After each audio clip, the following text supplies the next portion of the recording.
13 বছর আগে কোচিং সেন্টারের প্রেম, রাত 11:30টায় শেষ কথা। অপরিণত প্রেমের গল্প শোনালেন মৌমিতা ডাক্তার প্রেমিক। এত সময় সবাই জেনে গেছে মেয়েটার নাম ডাক্তার মৌমিতা দেবনাথ। অনেক কষ্ট করে মেয়ের পড়াশোনা চালিয়ে তাকে ডাক্তার বানিয়েছিলেন বাবা মা। মৌমিতা ছিলেন তার মায়ের খুব আদুরে মেয়ে। তার মা শখ করে মেয়েকে ডাক্তার বানিয়েছিলেন। শেষ বয়সে মেয়েই তো ছিল তাদের ভরসা।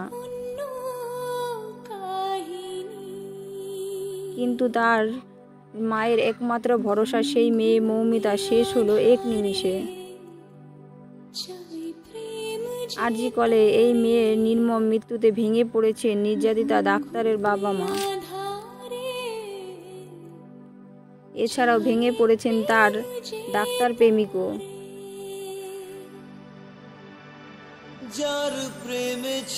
এক দু বছর নয়, দীর্ঘ 13 বছরের প্রেম ছিল দুজনের।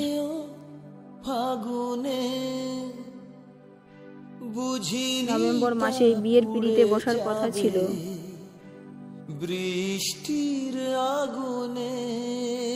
বিয়ের চূড়ান্ত দিন নির্ধারণ করার কথাবার্তা চলছিল দুই পরিবারের মধ্যে।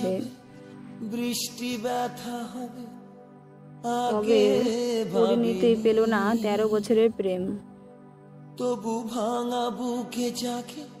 মৌমিতার মা জানিয়েছিলেন নভেম্বর মাসে মেয়ের বিয়ের কথা হওয়ার কথা ছিল।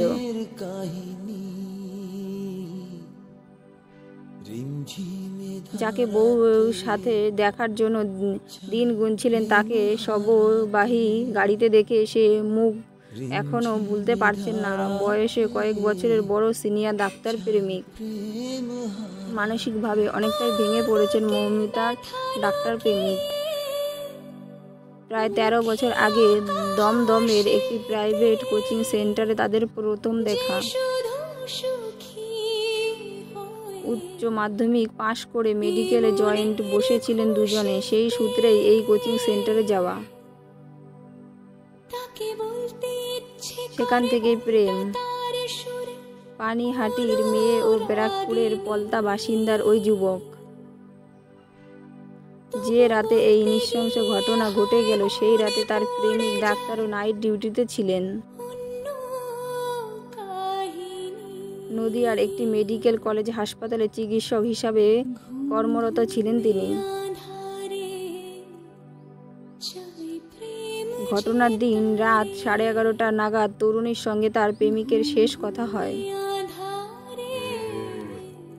ডিউটিতে ছিলেন তাই বেশিক্ষণ কথা বলতে পারেনি ওই মহিলা চিকিৎসক। কিন্তু পরে অনেকটা সময় চলে গেলেও ডাক্তার প্রেমিক ফোনে না পাওয়ায় কল করতে থাকেন ওই প্রেমিক চিকিৎসক। মেসেজও বেশ কয়েকবার খোঁজ নেওয়ার চেষ্টা করেন, কিন্তু মেলেনি কোনো উত্তর। ওই ব্যক্তি ভেবেছিলেন ডিউটিতে ব্যস্ত আছে তাই হয়তো রিপ্লাই দিতে পারছে না। অর্থাৎ তার প্রেমিকা অর্থাৎ মৌমিতা। কিন্তু সেই রাতে যে দূর স্বপ্নে পরিণত হবে তা ভাবতে পারেনি। মৌমিতার বাড়ির সামনে যেখানে সোনালি রঙের জ্বলজ্বল করছে রেফ্রিজারেটরি মেডিসিনের, যে বাড়িতে বিয়ের সানাই বাজার তোড়জোড় চলছিল সেই বাড়িতে এখন শোকের ছায়া। এরপর কি করবেন, কিভাবে ভালোবাসার মানুষকে ছাড়া কাটাবেন বাকি জীবন বুঝে উঠতে পারছে না মৌমিতার হবু চিকিৎসক স্বামী। যারা এই কাণ্ড ঘটালো তাদের নাহিজ শাস্তি দেওয়া দরকার। এমন শাস্তি দেওয়া দরকার যারা এই কাজ করেছেন অন্য কেউ এরকম কাজ না করতে পারে। আমরা বিচার চাই, সঠিক যেন বিচার হয়, মেয়েটার আত্মা তবেই শান্তি পাবে।